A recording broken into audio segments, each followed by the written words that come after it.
Okay, hello. I'm Leela Sharon here, and I am the Minister of Culture, Multiculturalism, and the Status of Women, and I'm with my very dear friend, Erica Wiebe. Erica, can you tell us a little bit about yourself? Hello, Minister. Well, it's good to see you this beautiful morning. My name is Erica Wiebe. I am the Alberta Ambassador for Sport and Physical Activity, and I just qualified to go to represent Canada at the Second Olympic Games in Tokyo. But just like everybody else, I am social distancing at home, not training as a high performance athlete, but trying to stay fit and healthy. That's amazing. I know I've obviously been social distancing as well. And as you know from our past, we're both huggers, for those of you who are out there. That is very, very traumatic, actually, at times to not be able to have contact with people. I know you're always out in the public, Erica, so am I. So this is the next best thing. So I'm sending you a big virtual hug. And I'm so happy that you're with us today. And so I wanted to chat with you about a few things.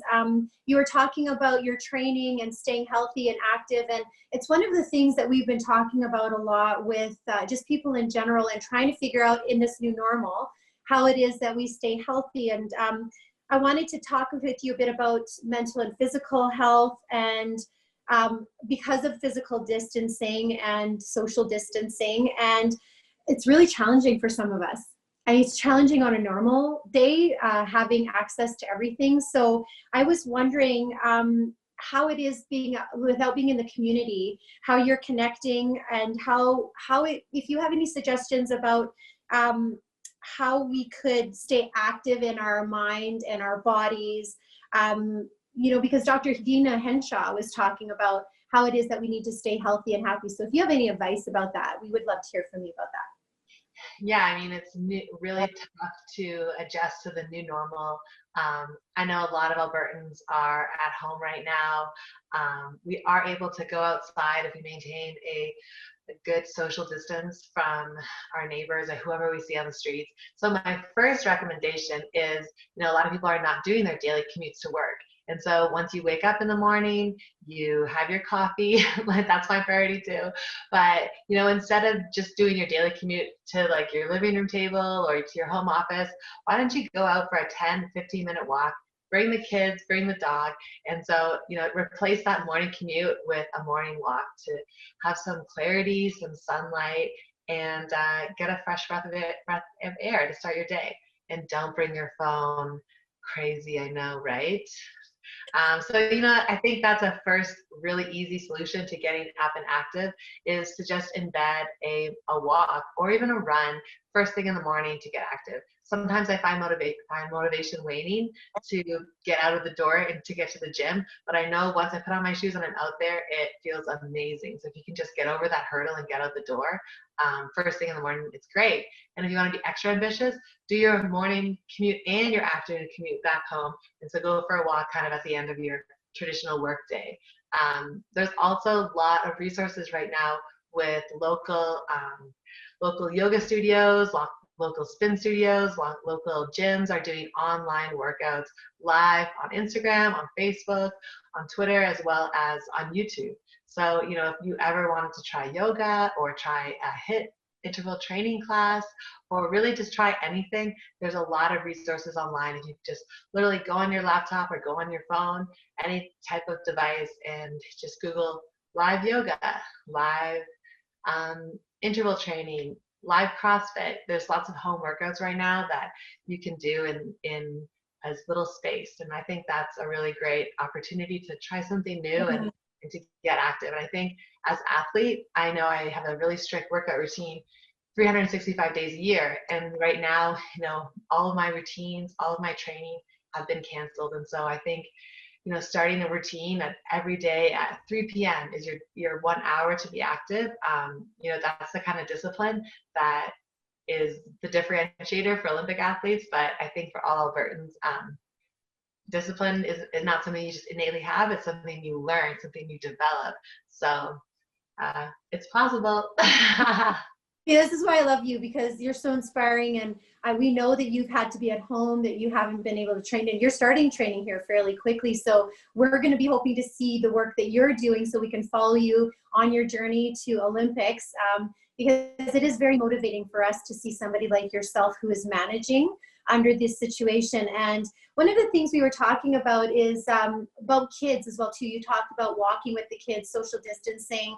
You know, it's hard for them to understand that they can't go in a play park right now. You were saying yesterday when we were chatting that your heart was just broken, right? Seeing the play parks that they can't go on them. So do you have some ideas about stuff that we can do with our kids, or how to motivate them, put it into their school schedule during the day?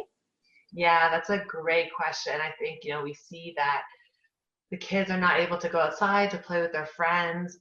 A great resource that I love is the Active for Life website.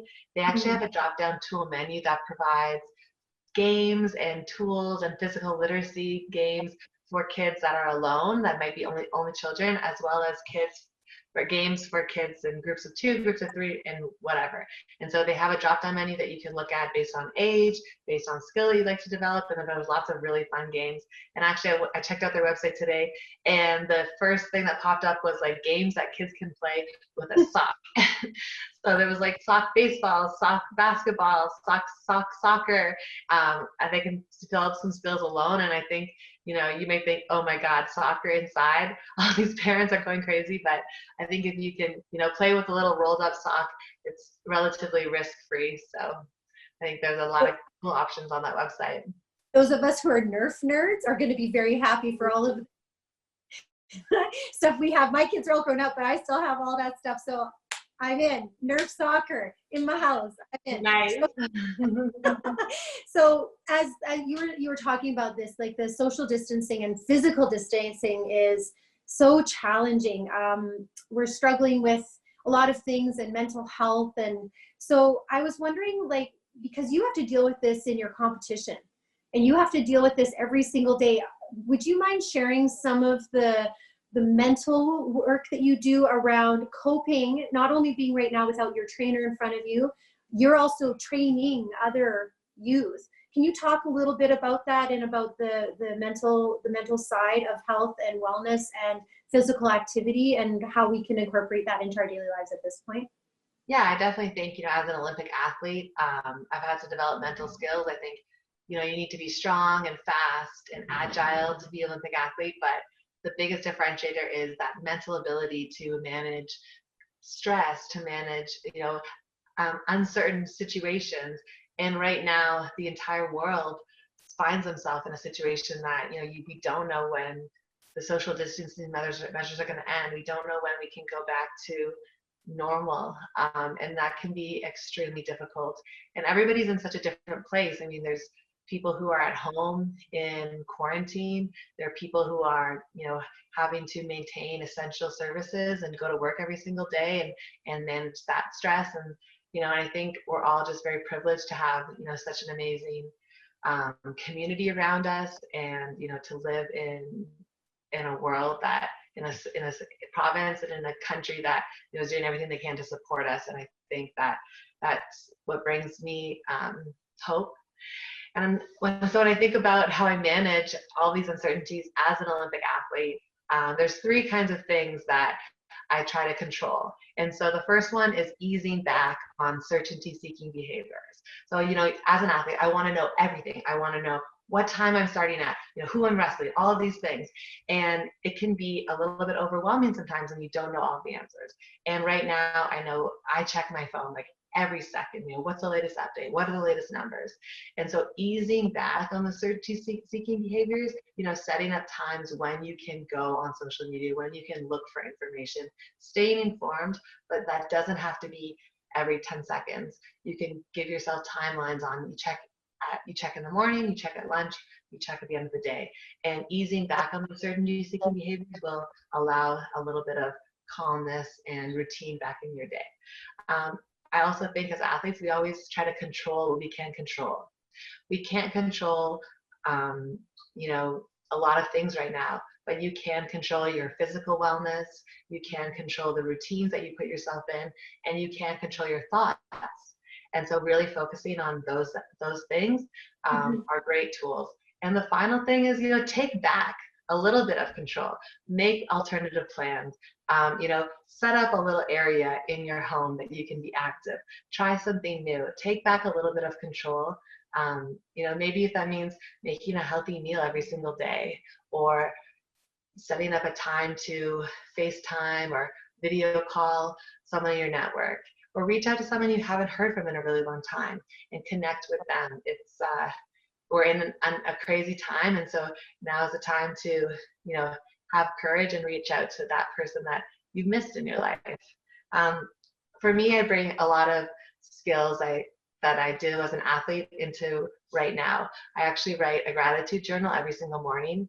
So I write 3 things down that I'm grateful for, and sometimes I'm just grateful for the coffee in my hand, and sometimes I'm always yeah. Sometimes it's hard for me to think about those things. I get inundated in stress and expectations, but I always try and find 3 things that I can be grateful for. And I also, when I'm going out to competition, when I'm walking out onto the mats, I always take a meditative breath.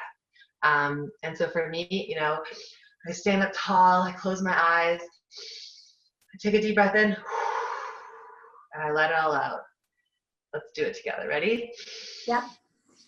In, out. And sometimes while I'm doing that, I'll take 3 breaths and I'll repeat my I am statements, like I am strong, I am confident, I am ready. And by doing that, that's what I say to get ready to wrestle. But maybe in this moment, I would say, I am calm, I am in control, I am enough, or something like that. We can all take our own individual I am statements and let them be really powerful, inspirational things about yourself in this moment. Because I think that there's so much going on in the world, people at home with their kids, or managing work. There's a lot of power within ourselves, and so it's great to remind yourself of that. So those are my tips. You're amazing. You are enough. We all are. And the mantras, I think all of us could use those on everything that we do. I know I certainly could. And it's just very profound to hear you say those things coming from the level at which you work. And it's so meaningful for us. And, Dr. Hinshaw talks about that as well, too. As much as we need to practice, say, social distancing, those connections that you were talking about, and reaching out to our family members and our seniors and all of that. And it's so important to make those connections because a lot of them had isolation issues before this all happened. So one of the things I always like to try and put in challenges for myself, because I figure if I can do it and I can, project what I'm trying to accomplish, you want to lead by example as much as possible. So we want to prevent the spread.